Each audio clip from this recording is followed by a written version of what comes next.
प्राचीन समय की बात है। एक राजा पुत्र प्राप्ति की आस में कई वर्षों से परेशान था।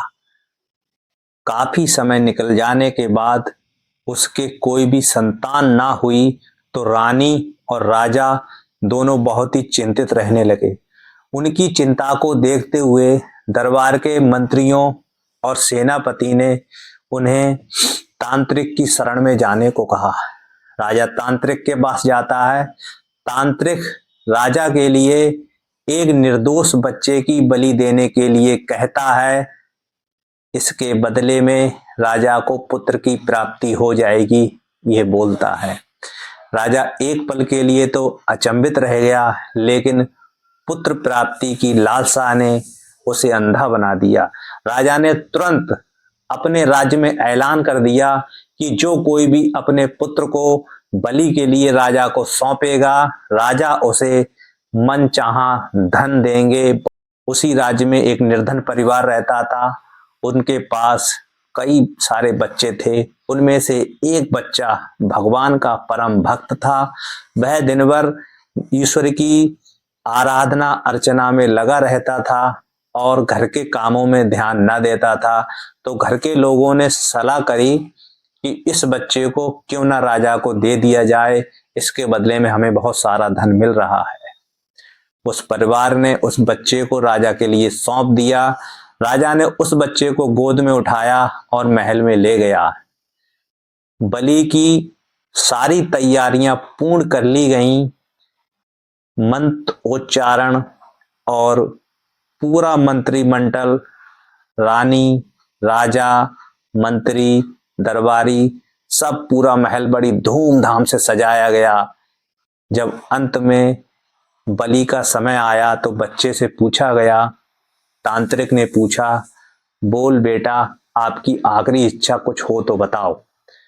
बच्चे ने कहा, थोड़ी सी रेत मंगाई जाए, यानी बालू।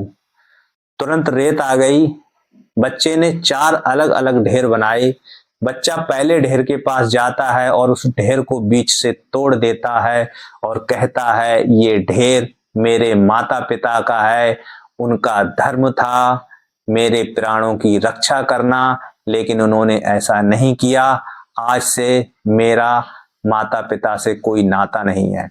बच्चा दूसरे ढेर के पास जाता है और दूसरे ढेर को भी बीच से तोड़ देता है और कहता है, ये ढेर मेरे सगे संबंधियों का है, उन्होंने मेरे माता पिता को मुझे राजा के लिए बलि को देने के लिए नहीं रोका। आज से मेरा इनसे कोई नाता नहीं है। बच्चा तीसरे ढेर के पास जाता है और उस ढेर को बीच से तोड़ देता है और कहता है, ये ढेर राजा का है, राजा का धर्म है अपने राज्य की प्रजा की रक्षा करना, लेकिन पुत्र मोह में ये राजा इतना अंधा हो गया है कि दूसरे के पुत्र की बलि दे रहा है। इसलिए ऐसा राजा किसी काम का नहीं है। और वो चौथे ढेर के पास जाकर हाथ जोड़कर खड़ा हो जाता है और कहता है, ये ढेर मेरे भगवान का है, अब वो ही मेरी रक्षा करेंगे। और इतना कहकर वो भगवान के नाम का जाप करने लगता है और तांत्रिक से कहता है, मैंने जो कहना था, जो करना था वो कर दिया, अब आपको जो करना है आप कीजिए। तांत्रिक चौंक जाता है और राजा से कहता है, हे राजन, ये बच्चा तो बड़ा अलौकिक है, बड़ा दिव्य है, अगर इसकी बलि दी गई तो पूरे राज्य में अकाल पड़ जाएगा और न जाने कौन सी आपदाएं आ जाएंगी, इसलिए हे राजन, इस बच्चे की बलि ना दी जाए।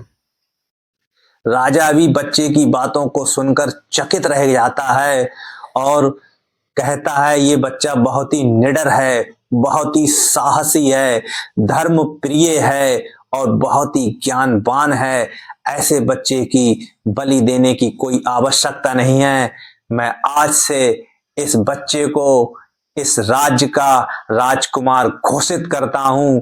मेरे बाद मेरा उत्तराधिकारी यही बच्चा होगा और इतना सुंदर, इतना सुशील, इतना दिव्य, इतना निडर, इतना साहसी बालक शायद मुझे नहीं मिलता, इसीलिए भगवान ने मुझे कोई पुत्र नहीं दिया, शायद यही मेरा पुत्र है। यह ऐसे कहते हुए राजा ने उसे अपना पुत्र सबके सामने स्वीकार कर लिया। और यह कहानी साथियों ये सिखाती है, जिसकी ईश्वर में आस्था होती है उसे डरने की और झुकने की कोई जरूरत नहीं है, वो निडरता से आगे बढ़ता रहे। धन्यवाद दोस्तों, इतनी सी कहानी थी।